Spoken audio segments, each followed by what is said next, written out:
Good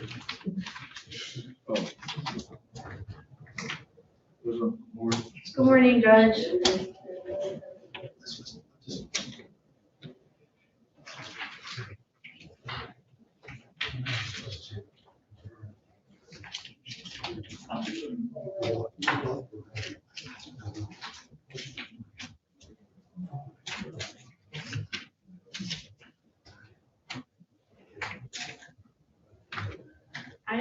Because you guys waited for me, I have no problem waiting. I do think I was 7 times on his phone. I know you're telling her.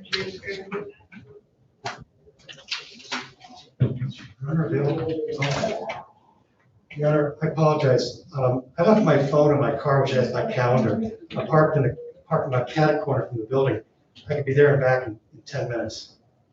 Well, I don't know that I don't know what we're gonna need, the calendar or not. Okay, right, you're right. You're absolutely right. So. Okay. Well, but I do think, because the previous motion, we are doing an evidentiary hearing for the PC. We just haven't picked a date yet. And then this motion's asking for an evidentiary hearing on a different basis. We're gonna discuss the pleadings that have been filed, right now. Oh, okay. And, I'll go get my client. Okay.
Everybody ready to go? Almost right. Papers on here.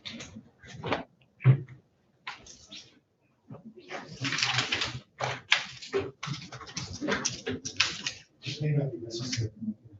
Thank you.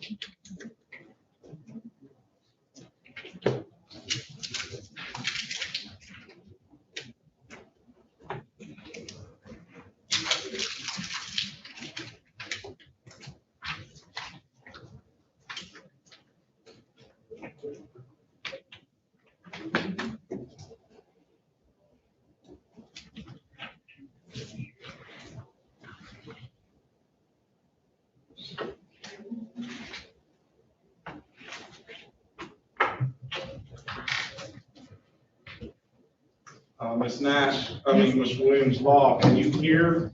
I can hear right now. I was able to hear Ms. Rogers pretty well, and the gentleman, I'm not sure who it was. I was able to hear them pretty well, and then some of it got a little hazy. And I was listening though, so I'll take that adjust if needed. All right. This is the City of Detroit versus Joanne Warwick, case number U56162120. Appearance for the record, please. Good morning, Sydney Rogers for the people, Kate 2072. And I do apologize to the court for my tardiness this morning. Good morning, Your Honor. Paul Stevenson, P34 075, appearing on behalf of defendant Joanne Ward, who's present with me to my right. Good morning, Your Honor. State your name for the record. Good morning. Joanne Warwick. Good morning to you. All right, we had some, today is the date and time set for a final pretrial in this matter. We had some motions filed, I've received and I reviewed the motion. Is there anything, first I'll go with you, Mr. Stevenson, is there anything that you would like to add before? Yes, Your Honor. In 8 weeks, I will have been a lawyer for 40 years. First licensed in Pennsylvania, 6 months later here in Michigan. I've seen a lot in my career, but outright fraud and perjury, false writing submitted to court is pretty egregious. And what I've done, I pretty much stand on the motion, the law cited in it, but the prosecution has basically responded in 3 ways. One, to repeat contested allegations, inflammatory allegations, hyperbole, which we disagree with, but that's not really relevant for here today. And she boilerplated stuff from other prior briefs. Second, she mocks the defense for its, talk about the comparison of handwriting, saying, well, I didn't know Mr. Stevenson was a handwriting expert. Well, I'm not. But a layperson can see something and be qualified based on what they see. And I think, Your Honor, based on what you can see, this blow up, I'd like, if it's possible, to bring it to closer to you so you can see it, which compares these two. If you may approach, you can have that. And then third, the prosecution tries to make a deal out of that we somehow made a motion for speedy trial. Prosecution spent a lot of time on their brief arguing speedy trial issue, and I specifically said a footnote in the pleading, in a motion, that we were not presenting a motion for speedy trial at this time, but that the delay caused by the fraud should be a factor in considering appropriate sanctions. Parenthetically, I have a case pending in Bay City. You can go back to that. I saw that. I saw what I needed to see. Okay, there's so many differences between the handwriting. We don't know. There's no way for the court to know, no way for Ms. Rogers to know, no way for me to know who wrote these tickets. And one person who's purportedly written one of these tickets is deceased. Can I cross-examine him about the authenticity of these criminal complaints? And you know what's interesting? This case was refiled the day after the officer did not appear at trial. The trial date is scheduled for January 21st, 2020. Before we went on the record that day, Ms. Rogers told us, and the judge sitting there, that the officer had the flu. And then the judge kind of repeated that information on the record. I've got the transcript of that hearing. You can see it. Very next day, like Lazarus, this second ticket appears. The officer must have gotten out of a sick bed, allegedly, to write the second ticket. Now, I'd like to suggest that the problem of people writing tickets under oath is important, under oath, because if you're violating that, that's perjury in the state. People writing tickets, Detroit police officers writing tickets in the names of other officers is not something new. I've learned that last summer, Judge Williams down the hall, he dismissed about 30 defendants' cases, Black Lives Matter. I got the transcript of that hearing, where it's dismissed because apparently Judge Williams says on page 21 of a transcript dated Thursday, January 14, 2020. Actually, these arrests would happen in 2019.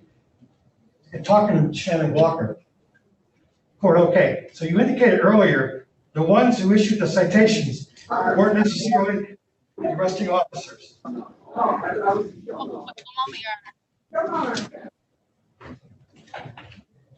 was just hearing some interference. Yeah, I got the, all right, are you done with, are you done with what you have to say about that? I understand the issue that you're purporting, and I understand that. I'm gonna say this, that fraud is something that has to be pled with particularity. There's that's gotta be, so I'm not gonna take the leap and say that this is fraud. And one reason we really can't say that is because we can't even have the person that allegedly signed the ticket here to verify or be questioned or cross-examined or whatever that you want. I want you to finish making your record, but I want you to, the court is, going down the fraud way. I can see where you're going with that.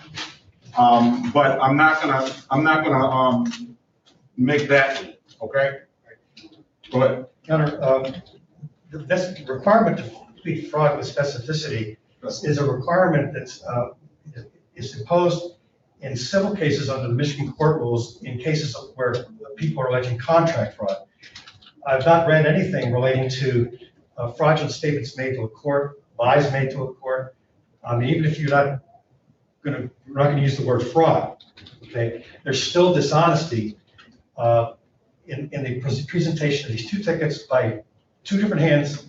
We don't know who they are, and I think there's prejudice here, abundant, because one, in order to just track this down, I mean, there's been delay. One of these tickets was not written, at least one of them was not written by Officer Cross. The handwriting is clear. We can't tell, like you said, we can't tell who. But let me stop you though. When you, and I couldn't see that in your brief because it came through, the printer didn't print it out like, and it came through distorted. So now that I look at that, I would suggest that it really wouldn't matter who wrote the body of the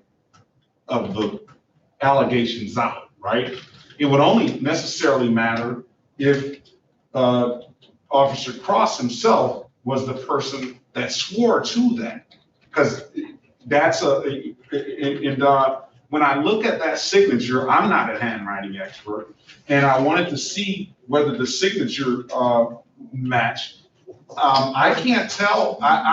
If it was up to me, I would probably conclude that that would be closely related to if whichever one. Those signatures do look closely Officer related. Cross, excuse me, Your Honor, I asked the person who created this poster to do cutouts of the signature lines, and the signatures are completely different. There's somebody obviously trying to. That's an opinion though, and we're not handwriting experts, so I'll have to agree with the counsel's response in the motion.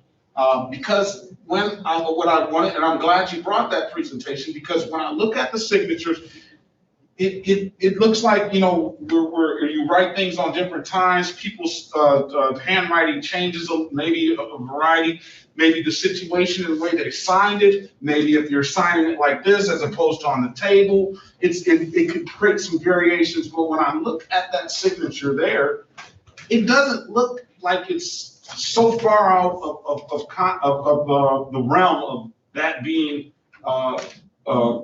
what the same person signed. Now, the unfortunate part about it is we don't have Mr. Cross here, and I believe that is the people's biggest issue in this case. Let me allow Ms. Rogers to respond. Yeah, thank you, Judge. First, Mr. Stevenson, could I see your blow up? I wasn't able to see it.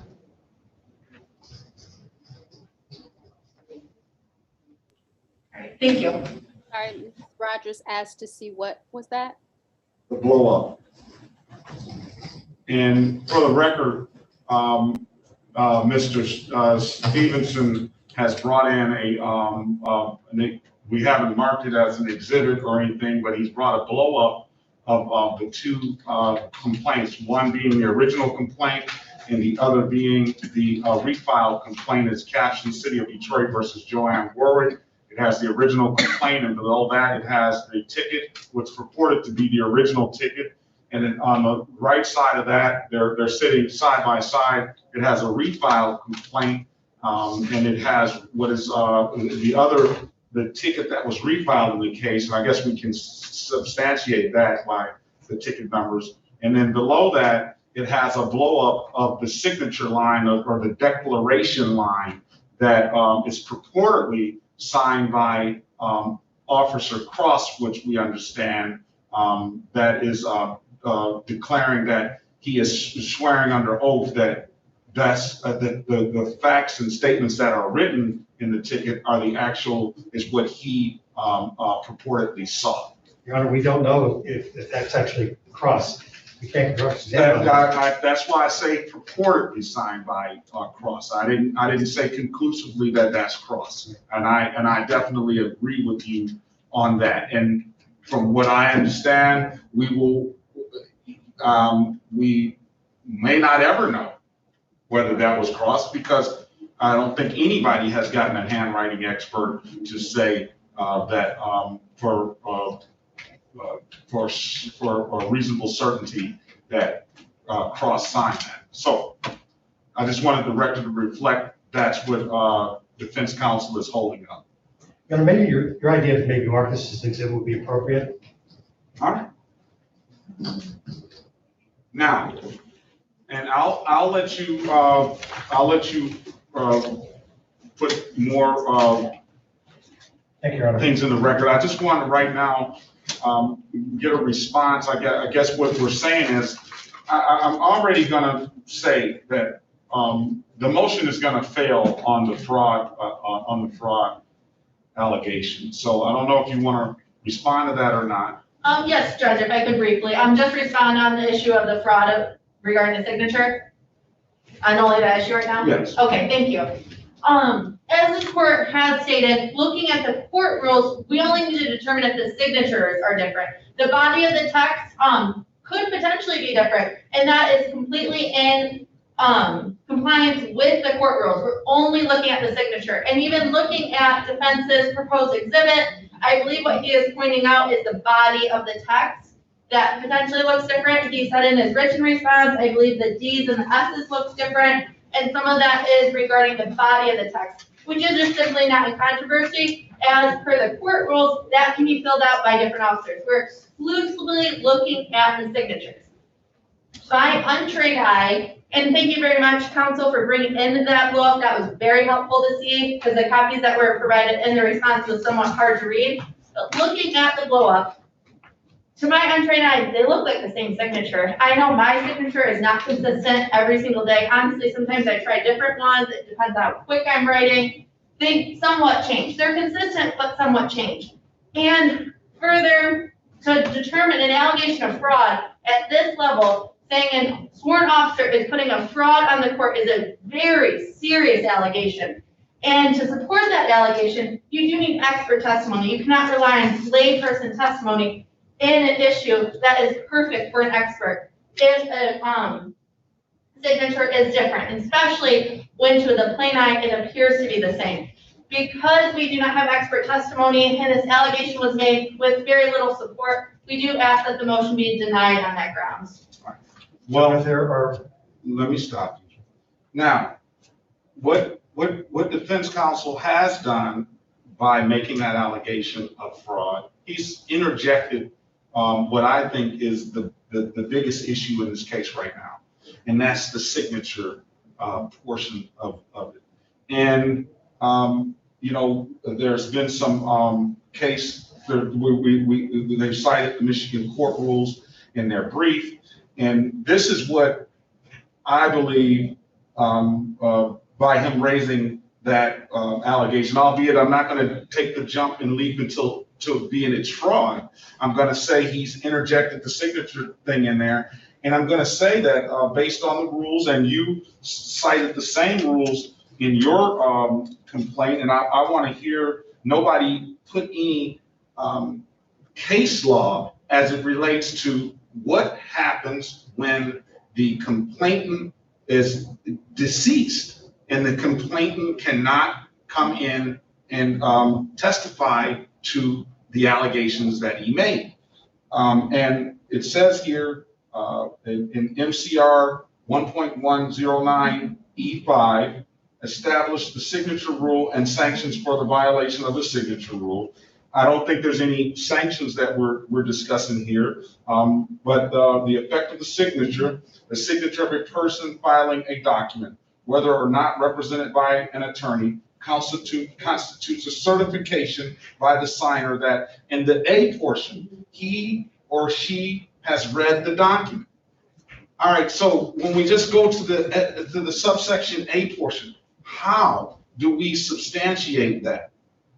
And I'll allow Madam Counsel to respond to that, because that's where I believe the sum and substance of what we're talking about now. After he's interjected the signature of it, how do we substantiate that he or she has read the document? One, to the best of his or her knowledge, information, and belief form. This is B, B, small letter B. To the best of his or her knowledge, information, and belief form after reasonable inquiry, the document is well grounded in fact and is warranted by existing law or a good faith argument for the extension, modification, or reversal of existing law. And C, the document is not interposed for an improper purpose, such as to harass or to cause unnecessary delay or needless increase in the cost of litigation. Now, the real question that I have when I look at that is, does the defense in the people's mind have a right to question before ahead of trial? Does the defense have a right to question the complainant as it relates to those issues? As it relates to those issues, looking at the court rules, the court, without, on its face, it does not appear there is any fraud. Defense has made those allegations without any evidence supporting them. Defense needs to support these allegations. They can't just make these allegations knowing that the complainant is deceased and without any, it's their burden to prove that there was fraud on this court. Without, it does not appear that there's any fraud on the plain view of this. And because of that, the ticket is in compliance with the court rules. And the court, because this was done in good faith and by a sworn officer, and on the plain view, they seem to be the same signature, the court should assume that they are in, they are good tickets and are not done in bad faith with no fraud. Just because defense has made this allegation unsupported, any defendant could make this allegation, and then we'd have to have handwriting experts and officers come in and swear that it was them doing their job appropriately, even though they signed on a ticket under a sworn oath that is in compliance with the court rules. Defense has not supported this allegation of fraud, so the prosecution does not have to put anyone up to say it's not fraud because there's no evidence supporting this. Well, I'm beyond the fraud. I told them already.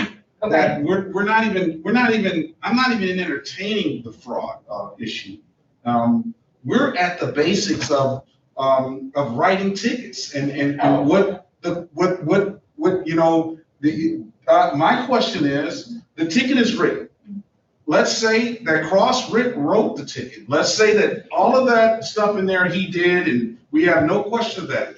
Do they have the opportunity to question Cross ahead of trial on A? Let's just start with A. First, is that your signature? Second, if he or she has read the document. Have you read the document, Cross? Do they have that opportunity to do that ahead of trial? They will not have the opportunity to do it ahead of trial since the officer is deceased. I know that. That's stating the obvious. I'm saying, would they normally have the opportunity to test those rules and put Officer Cross, if Officer Cross was here, or any other officer for that matter, would they have the opportunity to test those rules? Typically, no. I have never done a hearing regarding the signature of a ticket. typically go to trial. I've never seen it questioned. Remember? Briefly, I started talking about it a little earlier. I have a case in Bay City, 6 years going, where a lawyer up there submitted false statements and false writings to the court. And we got them nailed for thousands of dollars in sanctions under this very signature rule.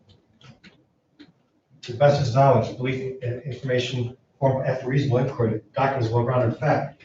In that instance, we had the lawyer in the courtroom, and I and the judge were able to confront him. And the judge held Judge Bolbach. The name of the case is Houle, H-O-U-L-E, versus Szuprinsky, C-Z-U-P-R-O-I-N-S-K-Y. I believe the district court case number went up to Supreme Court, came back down.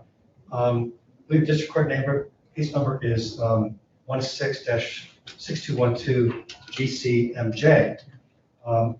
There was the lawyer brought a motion to disqualify the appellate judge, and the appellate judge is the one who held this lawyer in contempt for sanctions, not only for falsifying the statements in pleadings and statements on the record, but also for delay, because of tactics delaying or actions causing delay in the proceedings. Now, we don't know. I think your analysis of this rule, focusing on this, is excellent, because we should have a right to challenge each one of those elements of the signature rule and to evaluate whether, quote, appropriate sanctions as provided in sub 6 of the rule are appropriate. We can't even get there without being cross-examined. And that implicates, of course, inability to confront and cross-examine the alleged complainant about the signature, whether the reading and his knowledge. That implicates the Sixth Amendment right to confront and cross-examine accusers. This officer is the one who accused Ms. Warren. We don't have that opportunity. We never will ever have that opportunity. Right. So I think Your Honor's right about focusing on that rule. I mean, I haven't, and I would like to hear from the people. I understand that your response is that you've never, but, you know, the question is, you know, just because you have probably in your practice or city of Detroit has probably never, the question is whether do they have the right to contest each and every one of those rules ahead of trial. I mean, because this is what pretrial motions are all about.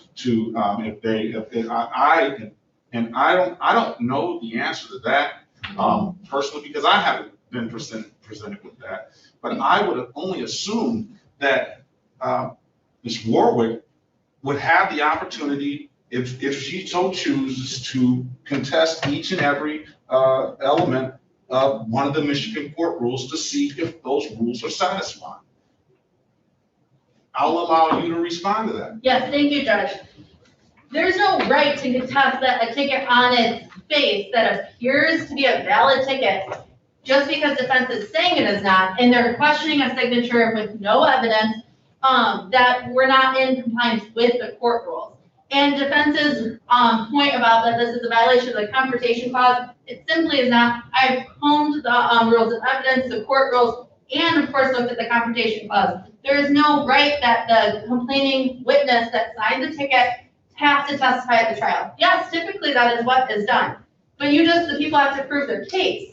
And there's other officers, Officer Hunter Dane, that can testify, as he was a partner that day, that saw everything. We have his body cam, that he can testify, and he is an accuser against Ms. Warwick. The Sixth Amendment, the Confrontation Clause, allows the defense to have an ability to cross-examine that person, not to have every witness appear. The purpose behind it is to not convict people on evidence, written evidence alone, and not give them a day in court. Ms. Warwick will have a day in court. There will be a DPD officer that can testify about the incident that has personal knowledge of it. Yes, he did not sign this ticket. He was the partner that saw everything, and we have his body cam. There will be no violation of the Confrontation Clause due to Officer Cross's absence. And his absence also does not violate the court rules here. To the point that she says, just to complain it, you can sign it, that's enough. In her prosecution's response to the request for bill of particulars, which is in the court file, I don't know if you can find the court file, but also in her response, the prosecutor's response to our motion that's here today, repeatedly, she recites several facts. Officer Cross gave this instruction. Officer Cross arrested her. Officer Cross took her out of the building. Can't cross-examine on that.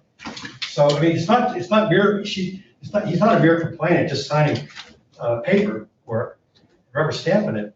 He's actually the accuser. He's the one who arrested. You know, and I'll let you, all right, anything else from you aside from the fraud issue? And No. you know, as it relates to the fraud issue, you know, Ms. Ward has,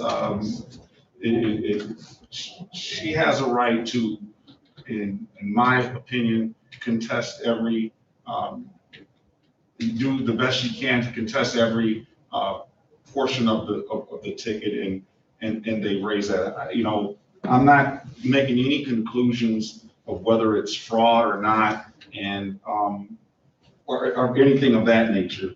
But she has the right to bring that up. Now, she would need to be able to support it, and basically on what was brought today, that's far from being able to support that allegation of fraud. I think you need, like the Madam Rogers said, you have to have somebody that can expertly say that this wasn't written by him. And then if we're talking about just the body of it, I mean, you could type the body of it and then somebody sign it, or the other officer could have written the body of it. Only thing that declaration is saying is that I agree with what's written here. As it relates to what you said about the bill of particulars, I do have that, and I read that. And that establishes, what it does is it interjects more into the equation than what was written on the ticket.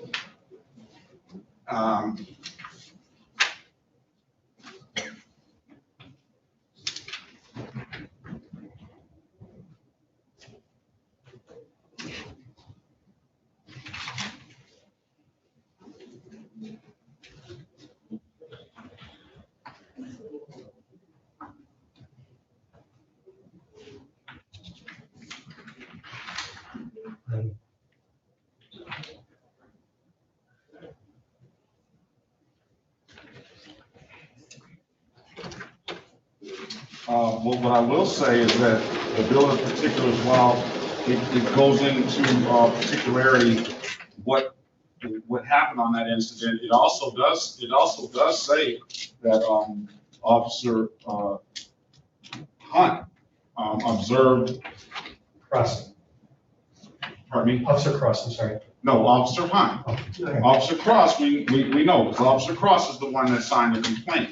Officer Hunt is the one that observed the instance as well. And for these purposes, is there any more outside of, I know that you talked about in your motion as well, you brought up a speedy trial instance, and I think that's what you were addressing on that ground. And I think that Madam Prosecutor has put in her response to that, and she gave a timeline, and I think that she fairly did a good job on articulating the city's position as it relates to the speedy trial issue. And that's just something that was not in this one. This motion concentrated mostly on the fraud issue, but on the speedy trial issue, I'm going to conclude that Defendant Warwick has rights have not been violated as it relates to the speedy trial issue, so we can dispose of that issue now. And then you also interjected some issues in the previous motion before you filed this consolidated motion about the Fourth, the Fifth, and the Sixth Amendment. I think the Sixth Amendment relates to the cross issue and what we've already discussed about him not being able to be confronted. What about the others? Would you like to address any of those other issues? Well, first, I want to make clear, footnote 8 of the motion to dismiss today, page 11, made it very clear we were not moving to dismiss based on speedy trial at this time. All right. So, but we did address that issue briefly as some of the prejudice that should be considered in determining what's the appropriate sanction for violation of the signature rule. And as Your Honor pointed out, there's no way we can cross-examine Officer Cross concerning these facts that issue in the signature rule. And that's permanent prejudice. It just can't be done. And the fact that there may be some other officer who might have seen some of the activity, one of the great things about cross-examination is you can call other officers and we can get them impeached, use one to impeach the other. We can't even do that. So if, let's say Officer Hunter came on and he says this, we don't have the benefit of calling Cross to impeach or get statements from Cross that would impeach Hunter, vice versa. It's an irremediable situation because of the death of Officer Cross. And the person who's being prejudiced by it, in one manner or another, however it's characterized, is Warwick. Because we can't get to the bottom of who signed and what that person who they claim signed said, knew, read, etc. And lastly, I'll let you respond. Yes, thank you. I agree. It does make this case much harder that Officer Cross is deceased. It's harder for the people and defense, but that does not, just because it's a harder case, does not mean that anything is violated and that this case cannot continue. There's plenty of cases that just one witness testifies at, and that there isn't another officer to cross and potentially impeach things. That is fair practice of one officer. Here, there was a third officer that came on the scene post-arrest that may be called as a witness and would be available for cross-examination. Her name is Officer Lindsay Rogan. She came after the arrest, but she was there and does have personal knowledge of this incident. And anything about the merits of the case, about if Miss Warwick was disorderly on the day in question in July of 2019, can be proven by Officer Hunter. He can come on the stand and testify live for this court and give Miss Warwick the opportunity to cross-examine the officer. None of her rights have been violated because of this. This is a case that can move forward and should be set for a trial at this point. All right, and what I'm gonna do is I'm really gonna conclude that I think that at this juncture, Mrs. Warwick's rights would be violated. In that I feel that Ms. Warwick should have an opportunity to contest every allegation that's made, and that includes the complaint itself and how, and things like that. And there's certain requirements that are set out in the Michigan court rules about how complaints are filed, what needs to be in the complaints. And based on those rules, I conclude that Ms. Warwick should have an opportunity to test those rules and make sure those rules have been satisfied before leading up to trial. I will say this, that without Officer Cross here, unfortunately, who is the one that purportedly signed the complaint, we can't even make that a definitive statement now because he's no longer here. There's no expert to weigh in on whether that is actually his signature and things like that. So I do understand that the people should be able to, that they in a normal sense would have set forth enough to at least bring Ms. Warwick to trial on the facts. I think that there's another way that still can be done, but as it relates to this and this complaint, and as counsel has interjected, it is a problem with the complaint and how it's outlined today, because I do feel that he has a right to his client has a right to test those rules, Michigan court rules, and to make sure those rules are adhered to. And I don't see how that's possible without having Mr. Cross here. For that reason, I'm going to have to dismiss the case on those lines. I want to make it clear that I'm dismissing the case without prejudice. So it can very easily, in my estimation, I believe there is very easily can be the allegations can be raised again with probably another officer who was there that witnessed the case. But as it relates to how this complaint was set forth in the unfortunate, untimely death of Mr. Cross, and I'll say this, I and this court would not allow someone to proceed at trial on an ROA.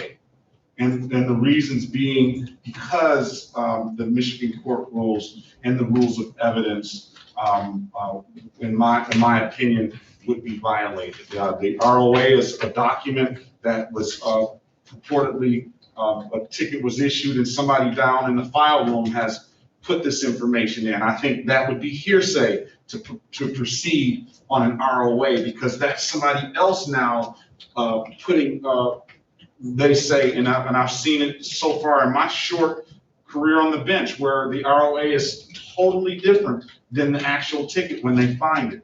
The ROA does not have a signature of the complainant on there. So it's almost analogous to that. Even though this one has a purported signature, we can't substantiate at this juncture whether Officer Cross signed that.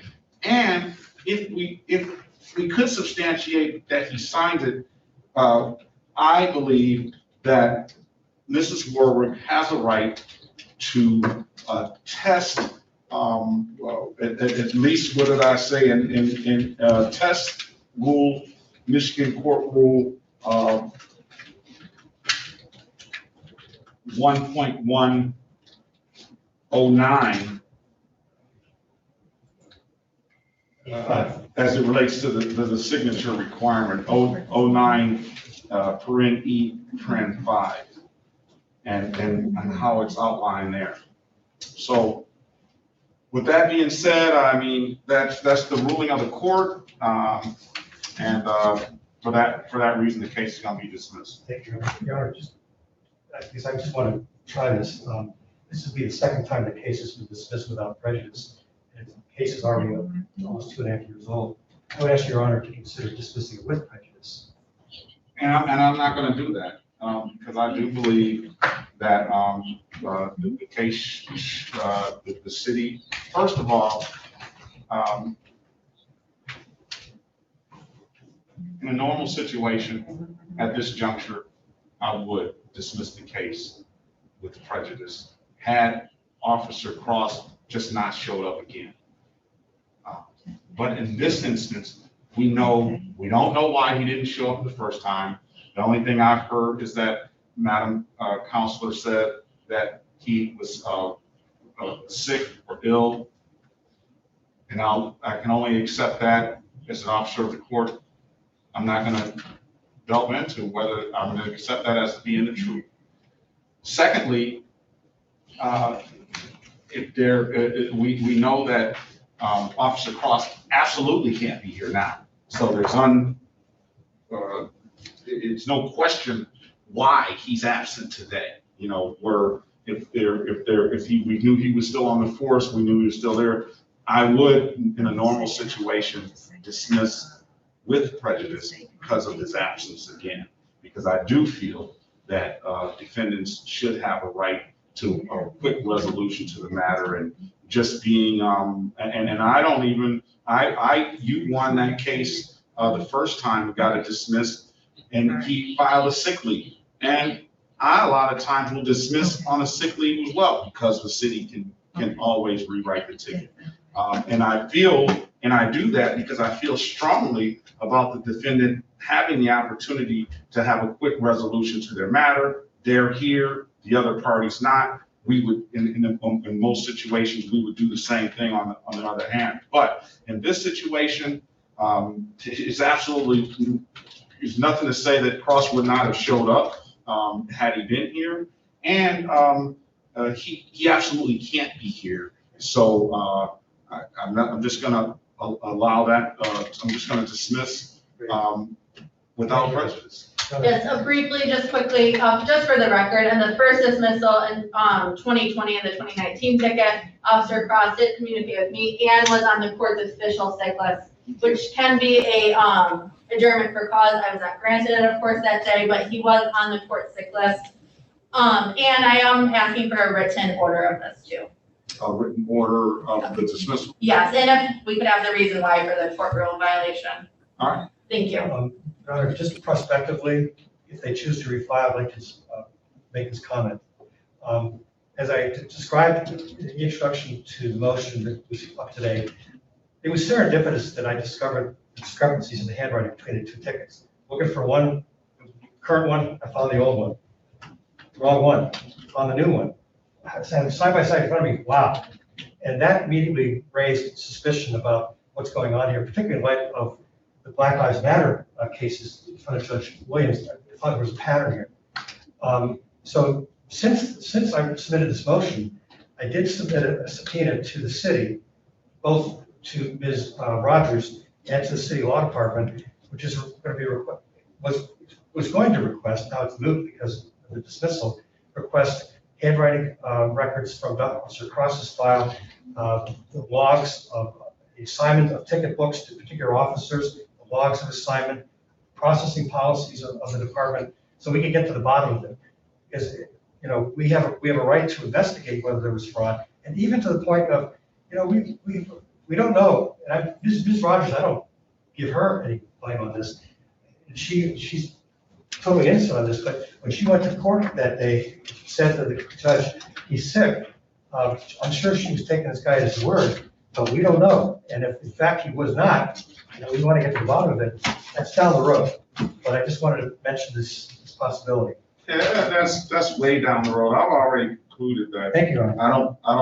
I don't see your allegation of fraud I just don't see it going that far. I think that anybody can write the ticket as long as Cross is the one that has signed the ticket, and the signatures don't, in the signature box, don't look that much different in my eyes that I can say, whoa, this is totally not the same person. And of course, I'm not a handwriting expert, but that's part of the reason why I ruled, because I do feel that Ms. Warwick should have the opportunity to contest those things ahead of trial, and that's not possible now. So that's the ruling of the court. And again, I'm not going to, you can do what you need to do as far as anything about looking into those things and pursue that line if you want, but I'm not going to dismiss with prejudice, because I do believe that based on Mr. Cross's untimely death, that the people should be able to have some way to proceed on the merits of the case. Well, you're right. There's opportunities to make further inquiry if necessary. That's totally up to you. Yes, thank you, Judge. And just very briefly, regarding if Officer Cross was sick on the day in January 2020, it's simply not relevant to his signature. It's just not relevant. We have to, as Same with the signature and him being on the sick list, we have to take him on his word for it when there's no evidence to support that that was a fraud 2 separate times on the court. And then also regarding the subpoena, Mr. Stevens and I communicated twice via email regarding it. I don't know if this is a moot point right now, but just for the record, the first email he asked if I would accept service of a subpoena on behalf of DPD. I said I do not have the authority to that. I gave him the phone number for the police law unit out of the law department. He then sent me a second email with the subpoena, and I said I cannot accept that. I do not have authority on this, and I gave the mailing address of the police law unit. So if he is still trying to enforce the subpoena, I am not the correct party to serve this on. It is the police law unit, and Mr. Stevenson does have the contact information. It's all moot for this court. Exactly. This is, that's something that if they want to pursue that, they can pursue that. What we have before us, I've already moved. And again, whether the city of Detroit is going to reissue the ticket, based on my ruling, they'll have that full right. And this is only dismissed because of Mr. Warwick not being able to contest and have,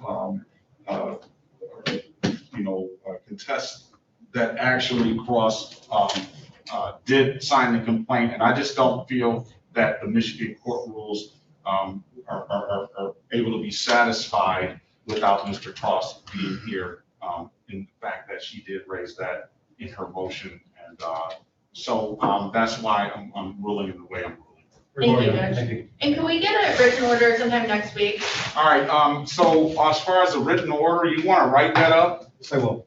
And you can pass it over to the Madam Rogers, and then I'll review it. If you guys if you guys can stipulate to that, then I'll sign that order. I'd like to raise something. In the first case, Ms. Rogers was given ROR, release of recognizance, no bond she had to post. When it was refiled, in front of the judge, that we subsequently got disqualified for things she said on the record. The judge imposed a 10% bond. And I would ask Your Honor, Ms. Rogers, Ms. Warwick has been for every court date, numerous court dates. She owns property up near New Center. I would ask Your Honor to release that bond and put her back on ROR in the future if they recharge. But for now, can we get her money back? Oh, of course. I mean, the case is dismissed. I don't Wait, think not you that. have any objection. Oh, absolutely I'm no sorry. objection, No. and Ms. Warwick has been faithfully at every single. Yeah, I don't court have date any, we've had. I figured you were gonna, with the dismissal of the case, the bond is gonna be returned anyway. I apologize. My client just informed me she got her money back. I didn't It know that. was returned. Very well, very well. All right. Well, thank you, counselors. I appreciate the zealous advocacy. Good luck to you, Ms. Warwick, in however this goes down in the future. But that's the ruling. Thank you, Judge. Thank you. All right. We have some people that are coming in the courtroom awfully late.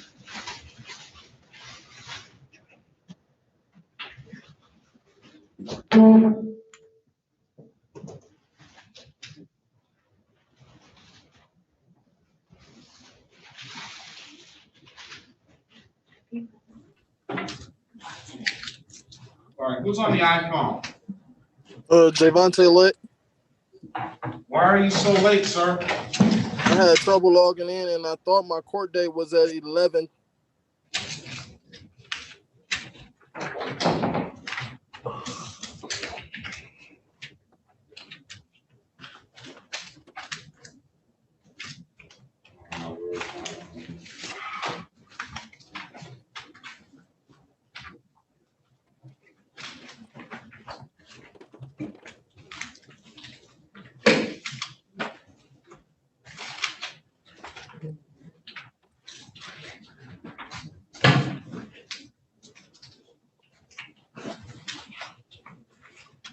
Where is my docket?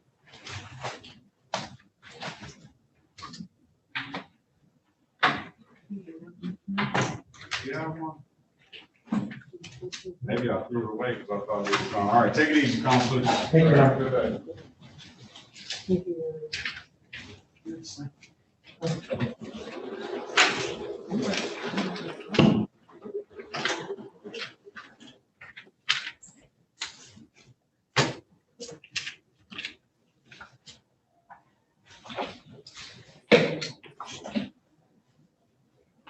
Dante Latham, No, Javonte Lett. L-E-T-T. L-E-T-T. Where is he? I don't know. Is he supposed to be here this afternoon?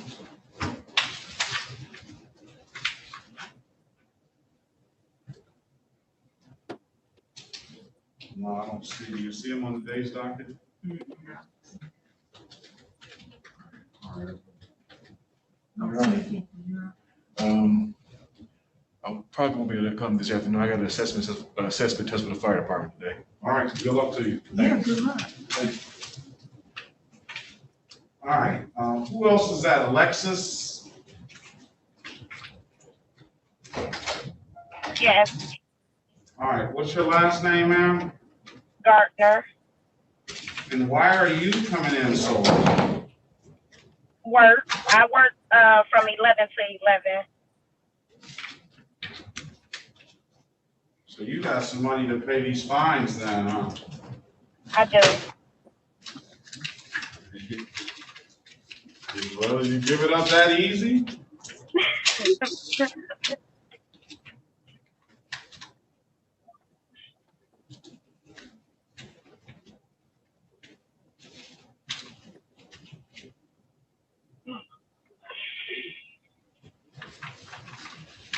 Do we have a new, can you give me a new docket? Please. Oh, what happened?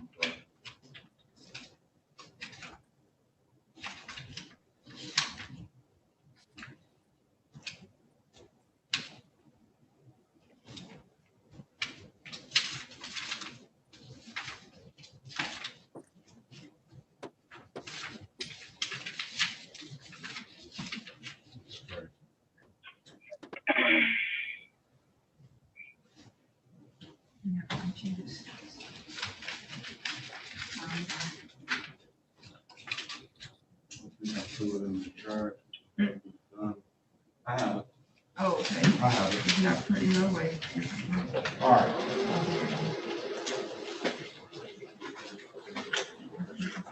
Let, spell your first name.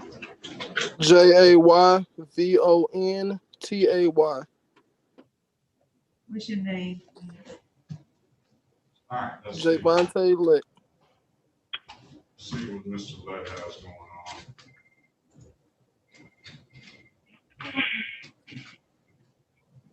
And you know something, we're really gonna have to, get, if we're gonna do anything with these cases, we're gonna have to get this I already texted her. Deshaun Lett. Yes.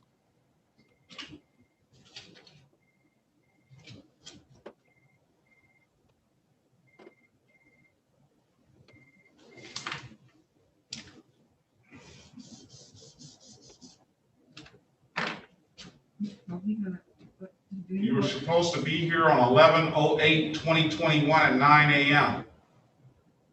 You said 11:08? Yeah, so you were supposed to be here, when he didn't put that thing back up 11/8, that's next month. 11/8, that's next month for trial. Okay. What about him, Mr. At 12 o'clock? At 9 a.m. Let's 9 see, a.m. are all of those, on the same day? What about this other person that's trying to tell me and Mr. Gray? Are we gonna have him come back a different day? Yeah, we don't have a city attorney, a prosecutor, attorney in here for them anyway. 11/8, yes, November the 8th, at 9 a.m. So Okay, come back, thank you. that's, what is that, 2 weeks from now? A week and a half? Okay. And this So is don't for, do that date. I think you missed that date the last time. No, They they are? had scheduled it for the 20th, and then they told me they rescheduled it for today. Who told you that? My lawyer.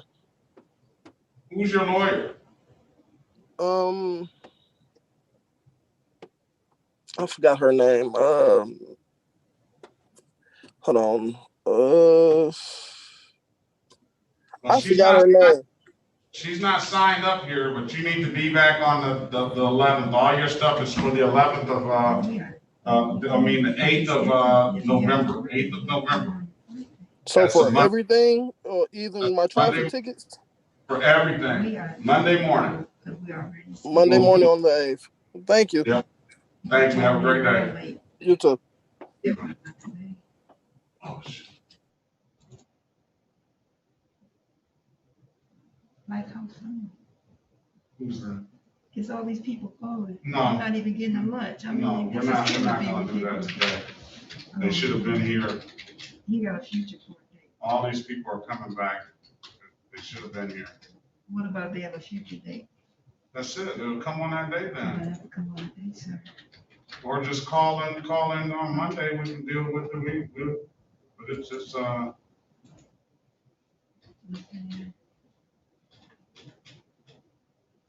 Hold on a second. And this other person, Mr. Gray, he's on the line too. I got 2 calls. I'm sorry, just tell them to come back. Give them another day. Let's see. What about- I tried to get them all like Friday morning. Monday's okay. I'm all right with it, but that's up to you. Just make sure that Monday. you don't overwhelm yourself. Doctor, What's your name, Alexis? Alexis Gardner. what's your case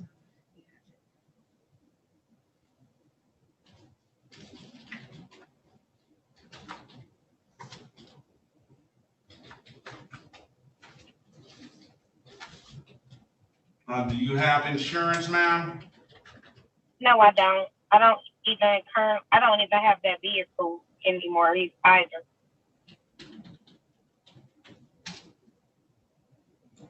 And your first name?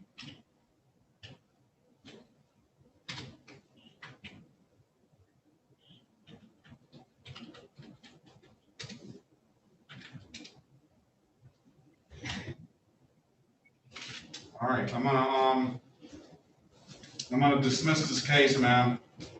You're gonna have to pay the reinstatement fee. I'm gonna waive the warrant fee. This is the city of Detroit. Let's say this is the city of Detroit versus Alexis Marie Gardner, case number 203-988-351. I'm gonna dismiss the case. I'm gonna waive the warrant fee. You're gonna have to pay the $45 reinstatement fee. So the next time, ma'am, you're not gonna get this, this Christmas gift for you. It won't be a next time. Very well. Have a great day, ma'am. Thank you. On the telephone, can you press *6, please? Zip.us. No ID numbers. All right. What state's your name, ma'am?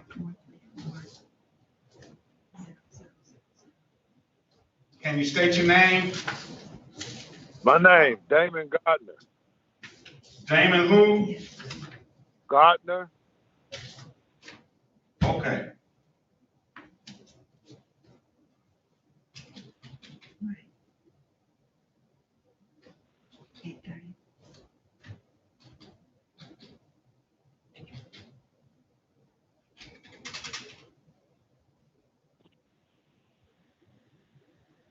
All right, bye. All right. This is the city of Detroit versus Damon Myron Gardner, case number U48161518. Come back on Monday, November 1st. Sir,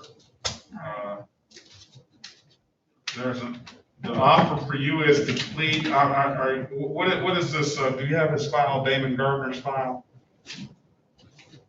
I didn't run the, let me run the, He's got Just one case. one. Yeah, that's it. I see it there. That's all we're gonna do.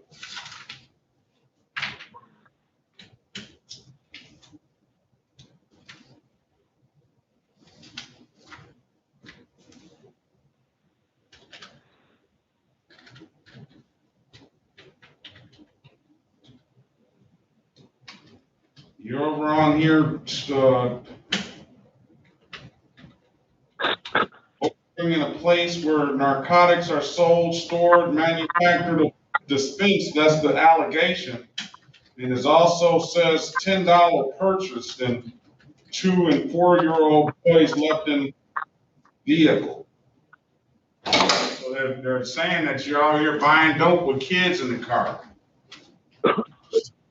Yes. I don't want you to say anything. We don't have a lawyer on the line. I'm gonna have you come back too.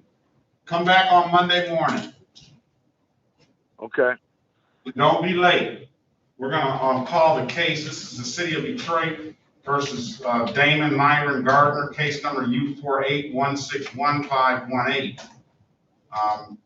Mr. Gardner, there's I don't have a lawyer here for you now, so and you sound like you're gonna need one. Do you need some drug treatment, sir? No, sir. We'll deal with that on Monday. Let's adjourn this until Monday morning, November 1st at 8:30 a.m. Don't be late. Yes, sir. You're not gonna receive a notice. I'm gonna expect you to be here Monday morning at 8:30. You want me to come there personally, or do you want me to call? No, just call in. Okay, I'll be there. I'll call. All right. I'll let Attorney Goss make the call. You should be back. All right, thank you. You need some drug treatment. All right, have a good day, sir. You too.